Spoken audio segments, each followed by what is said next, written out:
Thanks for watching 4Color Commentary. I'm Mark Allen, and I have just a handful of books here that I picked up along the way, and most of them are books that didn't get into my last comic haul that I did from Tulsa.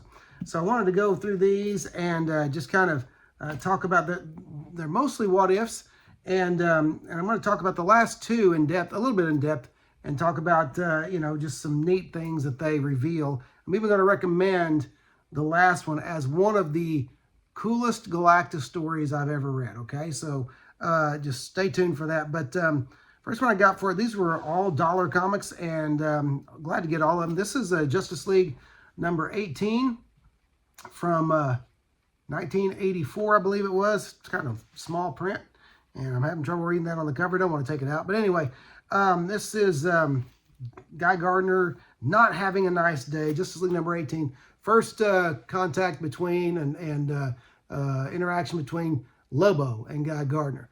This is an important book, I think, because this is where Lobo first started eliciting his present-day character, where he was just really a hard guy, tough guy, indestructible, and just mean all around, not likable at all. And I don't have part two of this. I'm going to get that. I used to have all these Justice Leagues. Just in my opinion, these Justice Leagues are destined to eventually become, this run is eventually going to become collector's items. And not because of anything that has to do with the movies or anything, but just because it was a different take on the Justice League. Kevin Maguire's art was outstanding, and Giffen's writing, and just really, really good stuff.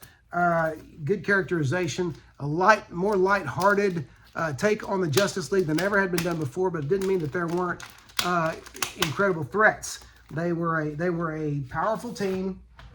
I wasn't going to take it out, but I am. They were a powerful team, and but there was the humor as well, the comedy relief. So anyway, great stuff here, and actually it looks like, yeah, Kevin Maguire and Al Gordon. So the art chores were split on this book, but anyway, good stuff here because again, one of an early appearance of Lobo, but the first appearance where he was the bad biker dude. Okay, so basically that was great dollar pickup, and I want to get number 8. I want to get issue 19 again to read that story again. I read these off the rack back in the day, and it was great fun. Next, this is a Maximum Security reprint from I believe maybe the 90s, maybe this might be the one that was 2006. But this is I don't remember any, yeah, this was 2006. No, this was 2000. I'm sorry. Yeah, 2000. Maximum Security, Thor versus Ego. These are reprints of Thor number 133, 160, and 161. Wonderful Jack Kirby stories. Okay, so, really cool modern day reprints with brighter colors and stuff like and such as that was still nicely preserved Kirby's art, and so great stuff there. That'll be a fun read. That may eventually go onto the spinner rack, but again, like I said last time, this is the spinner rack. With my kids being nearly grown and not showing much interest in the spinner rack anymore, may have to wait. It'll probably go into my collection until I have grandkids that are ready to be interested in the spinner rack. All right, this is, of course, from Volume 1, What If number 21 of What If Volume 1. This was a great dollar pickup. What if the Invisible Girl of the Fantastic Four married the Submariner? This was kind of a part 2 to What If number 1, Volume 1, number 1, when What If Spider-Man joined the Fantastic Four. And so this, of course, that would end up with Sue Storm going to live with the Submariner undersea in Atlantis, and this one she's in the family way with Namor's baby. So it's kind of an interesting take on the characters and the team. But Spider-Man is in this one for a short time. I won't give anything away, but I was kind of surprised by this book. Written by Bill Mantlo, which that's always going to be a good time. But penciler Gene Colan, or however his name is pronounced, longtime Daredevil artist, of course. And I was never a big fan of his art, but it worked well in this one. It may have been Bob Wyacek doing the inking that made the difference. But of course, great. I'll never take anything away from Cullen. He, you know, is a beloved artist, a beloved comic artist. But his art style itself just was never one of the ones that appealed to me most. But he did have a dramatic style, and it was well suited to superheroes. But anyway, so that, you know, great dollar pickup there.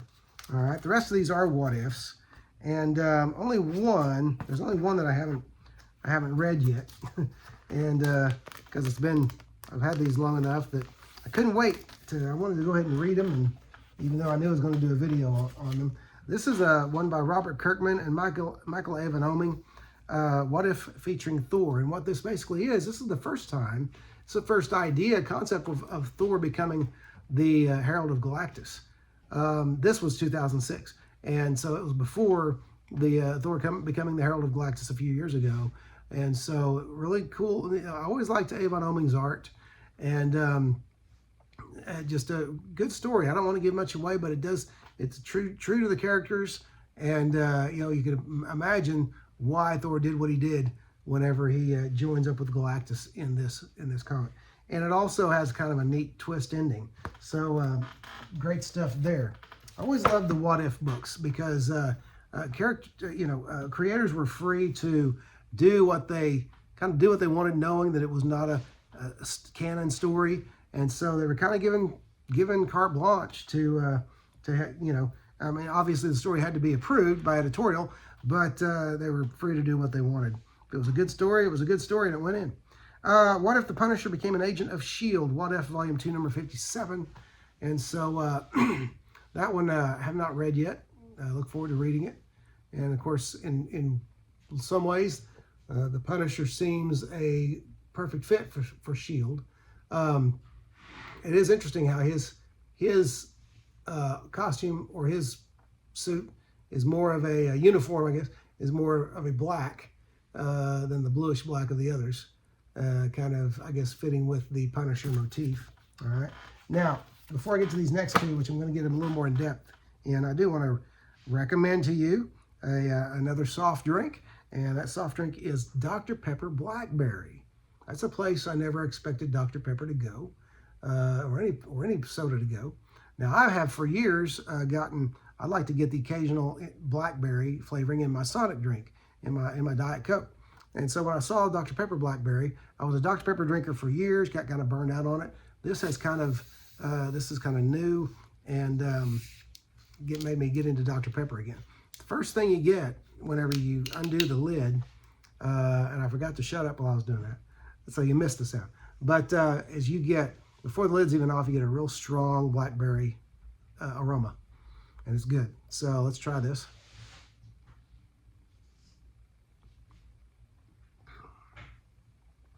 It's very good. It's very good. It's not as soft as the Coke orange cream that I talked about a while back, but it's got a very fruity flavor. You can definitely tell the base is Dr. Pepper, but it's got a very nice fruity flavor to it. And it is blackberry. So Dr. Pepper Blackberry, of course, I got the zero sugar, as I am wont to do when I can, and I'm not being bad diabetic. So anyway, Dr. Pepper Blackberry. All right, these last two books. What If the Punisher became Captain America? And this is from, oh my goodness, this print is so small. It looks like 1993, 92 or 93. But what if the Punisher became Captain America? That's a striking image on the cover, with Captain America's cowl over the Punisher's symbol there. Now this is I don't want to get, like I said, I never like to give things away here, too many things away, but I am going to show you an interesting costume at the end. But basically what happens is the Punisher is the same character. I mean, he is Captain America. That is the Frank Castle as Captain America at the opening outset of the story, all right? But he is the same Punisher when something drastic happens in his life. He is the same Punisher that we know him as. He's rough, and he ends up in the story running afoul of those who say that's not what Captain America is about. You have a back and forth between between Frank and Steve Rogers at one point in the book. And anyway, I will tell you, I won't give anything away except the last page has a really neat costume design for the captain. Steve Rogers goes back to being the captain, and I love that costume design right there. So, really cool. And anyway, it's a great book. It's a great story, and so I recommend that one. And then the last one is from 1992. What if the Avengers had fought Galactus? With a salute to a Kirby cover with Fantastic Four and Galactus there. And again, a couple of things about this story. It they're again very true to characterization. But what's interesting about this story is you end up at the end of this story with an Avengers team that you would have never imagined. The only regret about this story is that there wasn't a sequel so that we could see this particular team in action. Okay, but you also have a very cosmic happening, and very cosmic event, and at the risk of giving away a major point of the story, if you don't want a major point given away because you think you will want to get this book, I will give a one large panel teaser or a double page teaser. And if you don't want it to be spoiled, go ahead and look away, because here it comes in 3, 2, 1.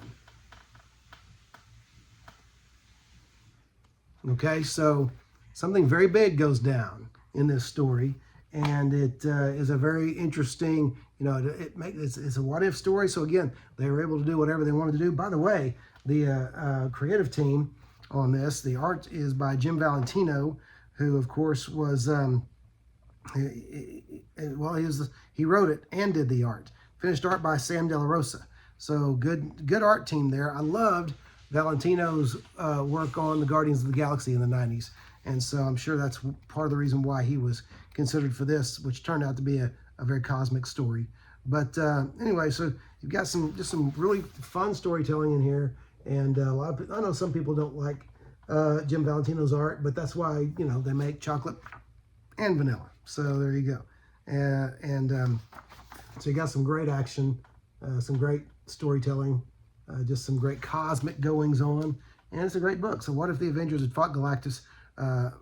What If Volume 2, number 41. And so there you go. All right, and that's my comics with a soft drink, and just wanted to finally get those. What I do with these what ifs generally is I pick them up for $1, I read them, and I put them in my sell stock for $1. I don't make anything on them, but I don't lose anything on them either. And it's fun to go to that annual show, 1 or 2 annual shows that I do each year. So anyway, that's it. And don't forget to like, comment, and subscribe if you haven't, especially comment. And what do you think about these stories? What do you think about the what ifs that were done later on in the 90s and even in the 2000s? They were, especially after 2000, a lot of the what ifs were kind of hit and miss for me, mainly because I'd lost touch with the modern day goings on in the Marvel universe. But anyway, that's it. Thanks for watching, and we'll see you next video.